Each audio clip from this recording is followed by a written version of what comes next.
I never thought vows could be treated like background noise, just words recited under soft music and applause.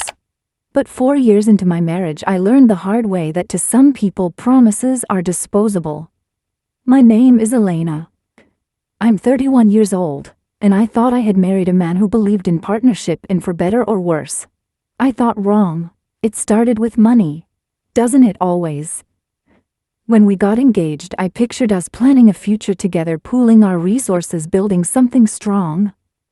I suggested a joint account, not to erase independence, but to have something we both contributed to, something that symbolized we were a team. He looked at me as though I'd spoken another language. My money is my money. Your money is yours, he said flatly. I laughed it off back then, told myself it was just nerves, just practicality. I didn't see the red flag waving right in front of me. We agreed on a system, split bills proportional to our incomes. I made more, so I paid more. We tracked everything in spreadsheets: dinners, groceries, utilities. Every penny noted, every expense dissected. It was clinical cold, but I told myself it was fair. I told myself this was what modern marriages looked like. And then life did what life always does. It tested us. The layoffs came, and his job was one of the casualties. I watched him struggle, watched him scrape by with side gigs and pawned possessions, watched him lose sleep and wait while trying to cover his half of the bills. And when he came to me, vulnerable, asking if we could shift things temporarily, just until he got back on his feet, I failed him. Your problems aren't my problems, I said. 4 words. 4 words that burned a hole straight through us. I remember his face, the way it crumpled, the way his shoulders slumped, as though he'd aged 10 years in a second. But I stood my ground. I convinced myself I was being strong, being disciplined. I told myself real life didn't work like fairy tales or vows. Real life was harsh, and if he couldn't carry his weight, then that was his failure. For 3 months I watched him drown, and I let him. I went on with my brunches and spa trips, posted smiling pictures with friends, while he delivered groceries at night just to keep the lights on. When he confronted me about the money I spent, I told him maybe it would motivate him to work harder. The cruelty in those words still makes me sick when I hear them echo in my head. I became the judge, the executioner, the woman who left her husband to carry his pain alone. I should have seen what was happening to us. I should have seen how cold I had become. But pride is a stubborn beast. I told myself he would bounce back, and he did. He found a smaller job, less pay but steady. He smiled at me again, even if the smile never quite reached his eyes anymore. I thought we had survived it. I thought the worst was behind us. But karma has a way of circling back. Last month I walked into our apartment with trembling hands and a severance package clutched in my bag. My company had cut my department. Just like that, the job I'd built my identity around was gone. For the first time in years, I was the one on shaky ground. I was the one staring at bills I couldn't cover. And in my fear, my desperation, I turned to him. I sat him down at the table where we'd once shared dreams and laughter, and I said, "We should combine resources just temporarily. We can support each other. I'll pay back my part once I find something new." My voice cracked. I wanted him to hold my hand, to tell me we'd figure it out together. Instead, he looked at me for a long, long moment. Then he said the exact words I once spat at him. "Your problems aren't my problems." It was like being slapped across the face. The air left my lungs. For a heartbeat, I couldn't even process what he'd said. I thought he was joking, that it was some cruel attempt at humor. But then I saw the set of his jaw, the tightness in his eyes. He wasn't joking. He was reminding me, we're supposed to be a team. I shouted, my voice breaking into a sob. We're married. This isn't about mine or yours, it's about us. But he only shrugged, calm, almost cold. That's just ceremonial stuff. Remember, real life doesn't work that way. My own words, thrown back at me like a dagger. And God, they cut deeper than I ever imagined. I stormed out, rage and shame tangled in my chest. When I came back with my mother, hoping she could shame him into compassion, he didn't waver. He looked both of us in the eye and asked, where was the support when I was drowning? And the truth was, there was nothing I could say. Nothing either of us could. That night, I lay awake, hearing his voice on a loop. Your problems aren't my problems. It was justice. It was karma. It was the sound of a mirror shattering, showing me the person I had become. I spent days in a haze after that night, barely able to look at myself in the mirror. Shame clung to me like a second skin. Every word I had once spoken to him echoed back, mocking me, damning me. I saw myself clearly for the first time, not as the strong, independent woman I had convinced myself I was, but as someone who had weaponized independence to hide cruelty. My mother tried to soothe me, sitting beside me on the couch with her gentle voice. "He's just angry, Elena. You two can talk it through. Marriage is about forgiveness." But even in her well-meaning comfort, I felt the sting. Forgiveness. The word tasted bitter, because hadn't I denied him that chance? Hadn't I refused to give him grace when he begged for it? I scrolled through old photos on my phone, our wedding day. His nervous smile when he first slipped the ring on my finger, the beach trips where he carried me laughing through the waves.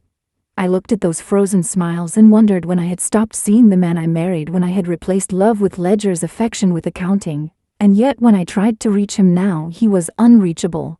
He moved through the apartment like a ghost, answering in short sentences, his eyes hard. He wasn't cruel, not outwardly. He didn't yell or slam doors. He simply withdrew, retreating behind a wall I had built with my own hands. Every attempt I made to apologize fell flat. "I was wrong," I whispered one night, as he turned off the light. His silence was heavier than anger. The nights became unbearable. I lay awake, hearing the echo of my own past, the words I'd hurled when he was at his weakest. "Maybe it'll motivate you." God, what kind of wife says that to a man breaking under the weight of failure? I felt sick, remembering it, sick, knowing I had chosen pride over compassion. And now the roles had reversed, and he had learned from me exactly how to wound. One evening, I came home to find him at the table, bills spread in front of him. I wanted to sit beside him, to offer help, to feel like his partner again. But when I moved closer, he simply gathered the papers and left the room without a word. My chest tightened. I realized then that punishment didn't always come in shouting matches or slammed doors. Sometimes punishment was absence. Sometimes it was being treated as invisible. Word began to spread among our friends. He hadn't told them details, but people noticed the tension, the distance. One of his closest friends pulled me aside after dinner one night. "What happened between you two?" "He's different. Closed off. Like he doesn't trust anyone anymore." I wanted to scream the truth. Because I broke him. Because when he needed me most, I abandoned him. But the words stayed locked inside, choking me.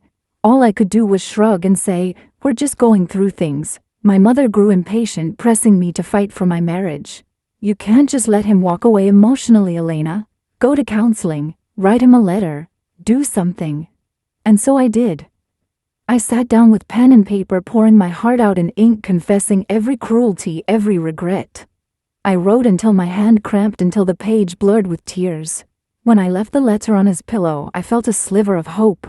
Maybe words could build a bridge where silence had built walls. The next morning the letter was gone. He didn't mention it.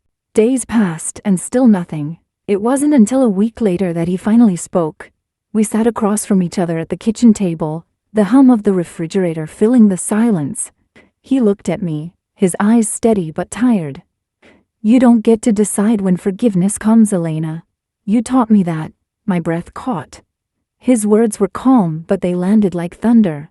He was right.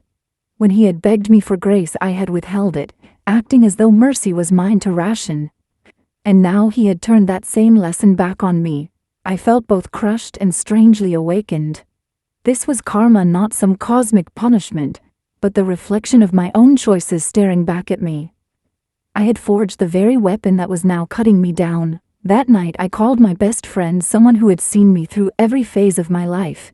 She listened quietly, then said, "Elena, you can't undo what's been done, but you can decide who you'll be now. The question is, do you love him enough to change even if he never forgives you?" The words haunted me. Did I love him enough, or had I only loved the idea of marriage when it was easy, when it was polished and pretty? The answer terrified me. So I began small. I stopped spending frivolously. I offered to cover bills without being asked, not because I expected credit, but because I needed to show I could put us first. I made dinners, left notes, created small gestures of care. He accepted them quietly, never thanking, never rejecting. His silence was a test when I wasn't sure I was passing. But deep down, I knew the truth. This wasn't about what I could give him now. It was about whether he could ever believe I wouldn't abandon him again. I started waking up before dawn, the apartment still blue and half asleep, just to feel the quiet before the ache began. I brewed coffee for him and set it by the door with a small note. No grand speeches, just, "Drive safe," or "I'm proud of how hard you're trying." They were the kinds of words he had once needed from me and hadn't gotten. Now I gave them because I finally understood what they mean when they say love is a verb. And yet every evening he came home wrapped in a calm I couldn't touch, a measured distance that told me he was no longer sure I was a safe place to fall. He was careful with his tone, careful with his eyes, careful not to give me more than I had once given him. Karma doesn't raise its voice. It whispers your words back to you until you hear them for what they were. My mother kept insisting that time would soften him. Men bruise differently, she said, as if that were a map. I wanted time to be merciful, but time turned out to be a ledger of tiny tests. The washing machine flooded the hallway. He mopped in silence. A tire went flat on my old hatchback. He jacked it up and swapped it without calling me over. Once I stood in the doorway ready to say thank you, and the gratitude tangled with grief, because he used to call me into the mess, used to let me hold one end of the problem so we could fix it together.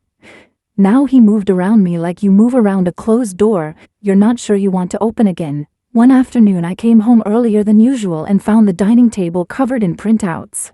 For a breath I thought he had spread bills again, bracing for another month of tight math.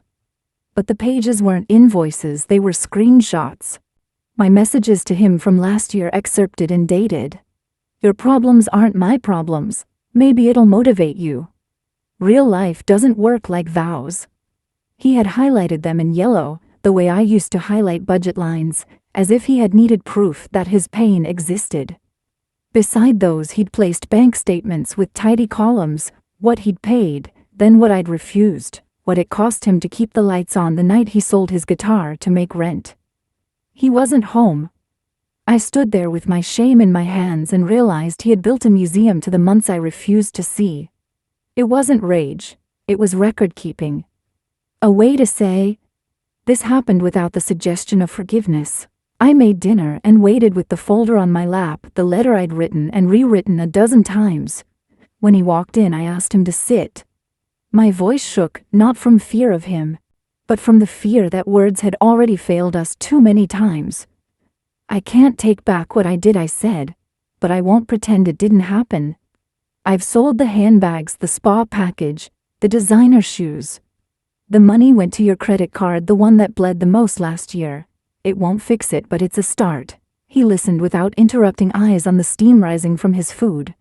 When I slid the receipts across, his expression didn't change. "You're trying," he said finally. "I see that." He tapped a finger on the highlighted pages. "But seeing and believing are different verbs." "I know," I whispered. "Tell me what believing would look like to you, not a speech, a plan." He was quiet for a long time, and then he went to the bedroom and returned with a plain manila envelope. He placed it on the table like a card no one wants to play. "A postnup," he said. "Terms.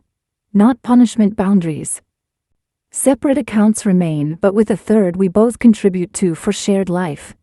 Written commitments for how we show up when one of us falls, time-bound support decisions we make together, responsibilities that don't disappear because they're inconvenient.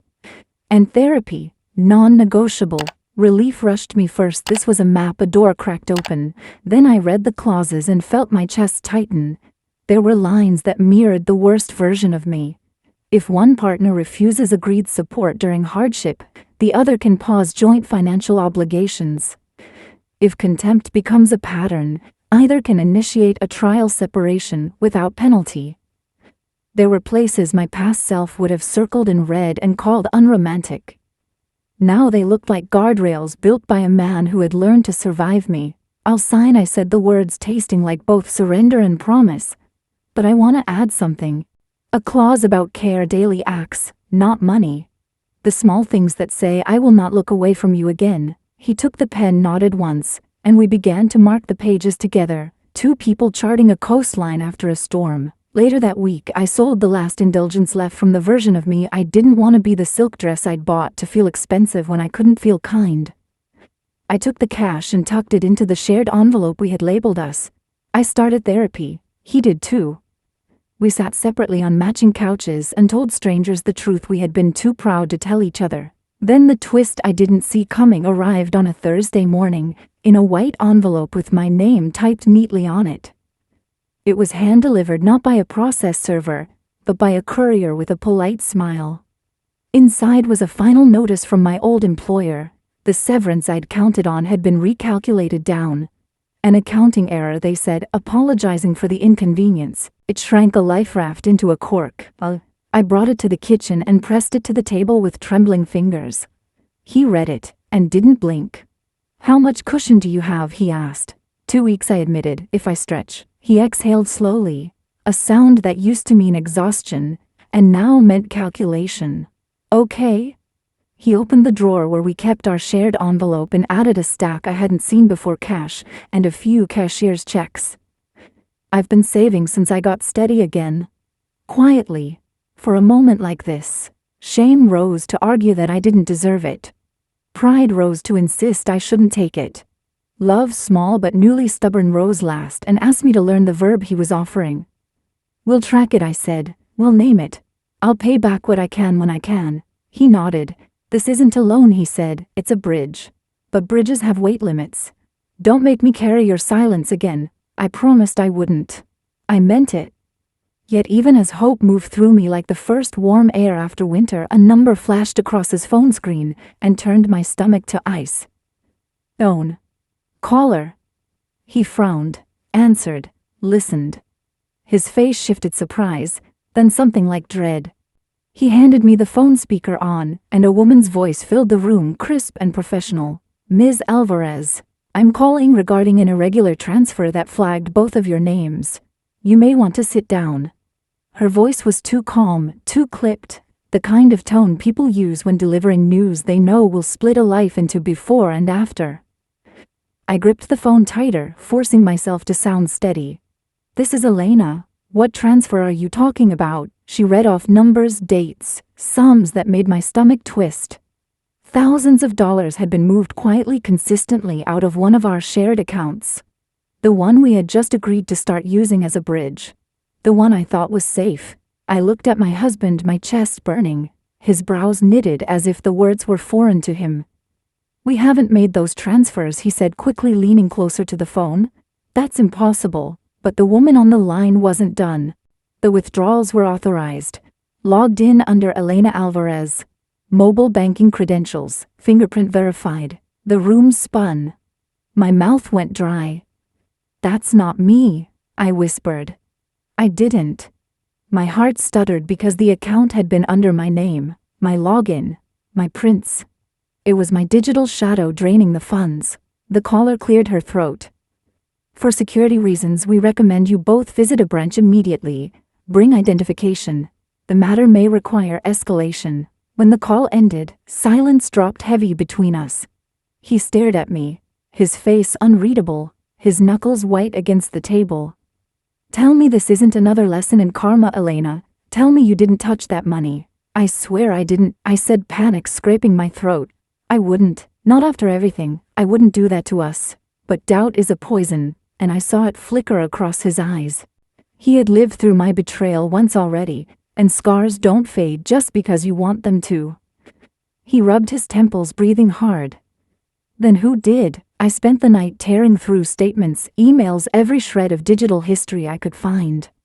That's when I noticed a detail I'd missed before. The withdrawals always posted late at night between 2 and 3 a.m., the hours when I was home asleep. And then a name appeared attached to one of the transfers, buried in a reference line, M. Alvarez, my brother. The realization cut through me like glass. He had my old phone, the one I'd lent him when his broke. It was still tied to my banking app, still linked to my fingerprints. He had always been reckless, always scrambling for cash, always promising to pay it back. But this was different. This was betrayal with my face stamped on it. When I told my husband what I'd found, he didn't answer at first. His silence was heavier than anger. Then finally, "So it runs in your blood, doesn't it? Abandonment when things get hard." The words gutted me. "Don't say that, please. This isn't me. You know it isn't." "Do I?" His voice cracked low but brutal. "Because the last time I begged for help, you turned your back. Now I'm supposed to believe you're innocent when the evidence has your name all over it." I sank into a chair, my body trembling. The locket around my neck, my mother's, felt like an anchor dragging me under. For the first time, I didn't just feel shame. I felt despair, the hollow knowledge that maybe I had destroyed us so thoroughly that even innocence looked like guilt on me. The next morning, we went to the bank together. They confirmed what I already knew. The logins were mine, but the device used was not. They froze the account, launched an investigation, promised to call when they knew more. But walking out of that branch, I saw how little it mattered. My husband's hand brushed mine once, then retreated to his pocket. That night I confronted my brother. He didn't deny it. His voice was shaky, his eyes glassy. "I needed it, Lena. Just to cover a debt. I was gonna pay it back before anyone noticed. Do you understand what you've done?" I screamed, my voice breaking. "You've set fire to the only thing I'm trying to rebuild. You didn't just steal money, you stole trust I can't afford to lose." He begged, he cried, but the damage was already done. I walked out, shaking my whole body, buzzing with rage and grief. When I returned home, my husband was on the balcony staring into the night. He didn't look at me when he spoke. "I don't know if I can keep doing this, Elena. I don't know if I can keep waiting to see which version of you I'll wake up to, the woman who leaves me drowning, or the woman who swears she's changed." I stepped closer, tears burning my eyes. "Please, don't let his betrayal become mine. Don't punish me for what he did." Finally he turned, and in his eyes, I saw a storm I couldn't name. Love tangled with hurt, memory tangled with fear. "Then show me," he said softly. "Show me you're not the woman who once said my pain wasn't hers. Because right now, I don't know what to believe." And with that, he walked inside, leaving me on the balcony with nothing but the sound of my own heartbeat and the weight of a marriage teetering on the edge of collapse. The days that followed felt like walking across thin ice, every step a test, every word a risk. He moved through the apartment with measured calm, polite but distant, as though we were strangers forced to share a space. The coffee I made for him in the mornings went untouched. The dinners I cooked cooled on the stove. When I tried to bridge the silence, he gave me half smiles that never touched his eyes. I couldn't blame him. Trust is not a light switch you flip back on, it's a fragile thread, and I had frayed it long before my brother snapped it further. Still, the ache of his doubt hollowed me out. I wanted to scream that I was innocent, that this betrayal wasn't mine to carry, but innocence doesn't erase history. Every time he looked at me, I knew he saw the ghost of the woman who once said, "Your problems aren't my problems." The investigation with the bank dragged on. Statements, forms, endless calls. Eventually, they confirmed the withdrawals came from my old phone, the one my brother still used. They froze his accounts and sent notice of potential charges. I thought the proof would lift a weight, but it didn't. When I handed my husband the paperwork, he nodded, unreadable. "So it wasn't you," he said flatly, and then nothing more. That night I sat on the bathroom floor, clutching Mom's locket, the one thing that still felt pure. I whispered into the empty air, "I'm trying, Mom. I'm trying to be better." But how do you rebuild when the person you love doesn't want to see the change? The silence answered me back. The breaking point came a week later. I found my husband sitting at the table with a packed bag at his feet. My chest clenched. "Are you leaving?" I asked, my voice barely a whisper. He didn't look up. "I don't know," he said. "Part of me wants to believe you. Part of me even wants to start over. But every time I close my eyes, I remember those months, me begging you, looking right through me. And now this. Your brother's betrayal, wearing your fingerprints. Maybe it's a sign, Elena. Maybe the universe is telling us what we refuse to admit." "No," I said quickly, falling to my knees in front of him. "Don't say that. Don't let karma decide for us. Let us decide." My hands shook as I reached for his. Yes, I was cruel. I was blind.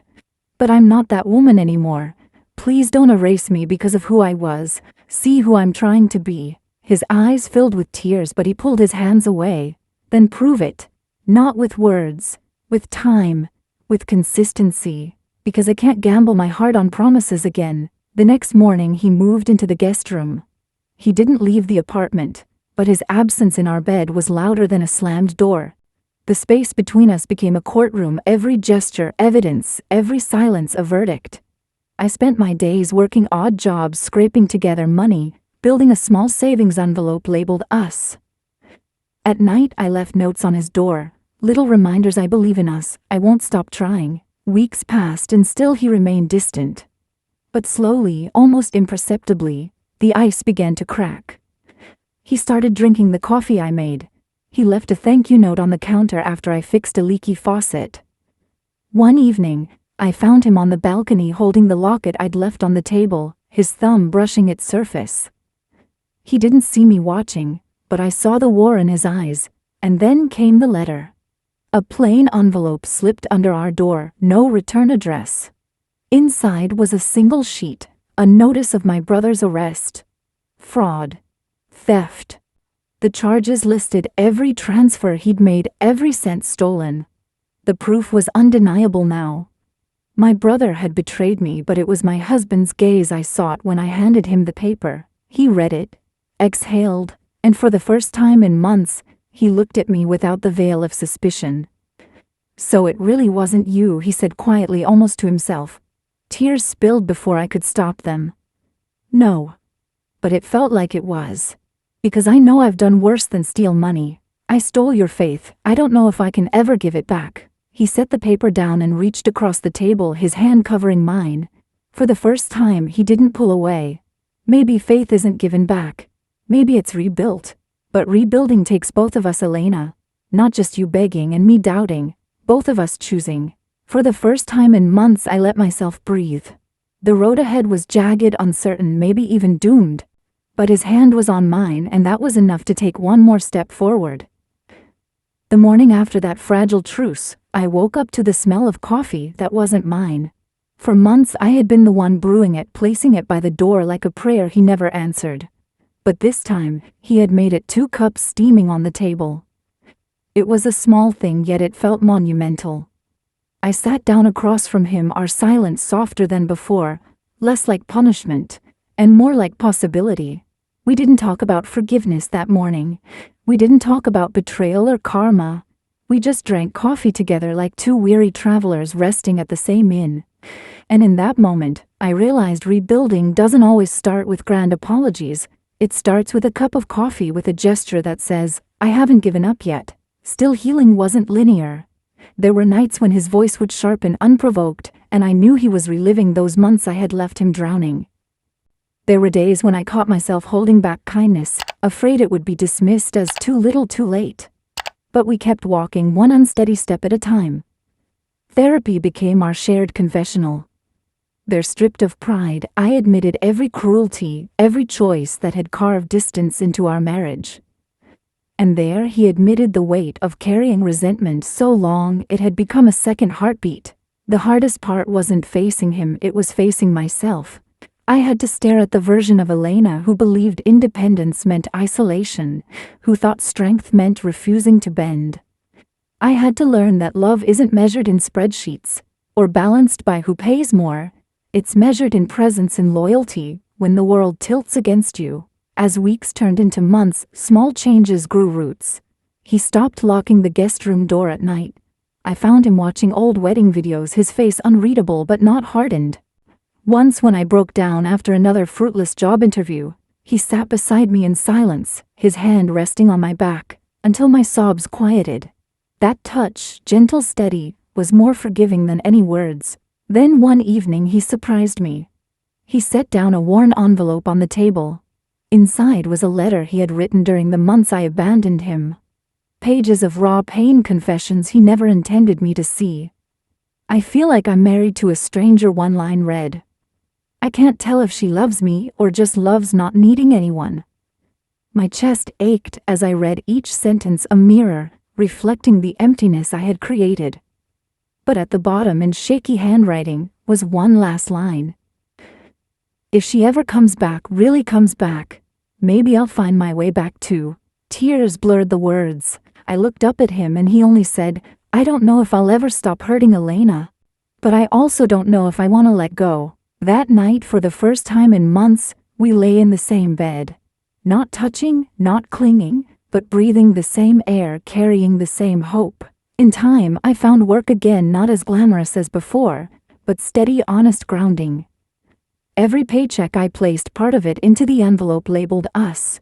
It wasn't about money anymore, it was about showing him that his storms were mine too, that I would never again let him carry the weight alone. Karma had come full circle, but not in the way I expected. It wasn't just punishment, it was a lesson. It stripped me down to the bone, forced me to see who I had been and who I wanted to be.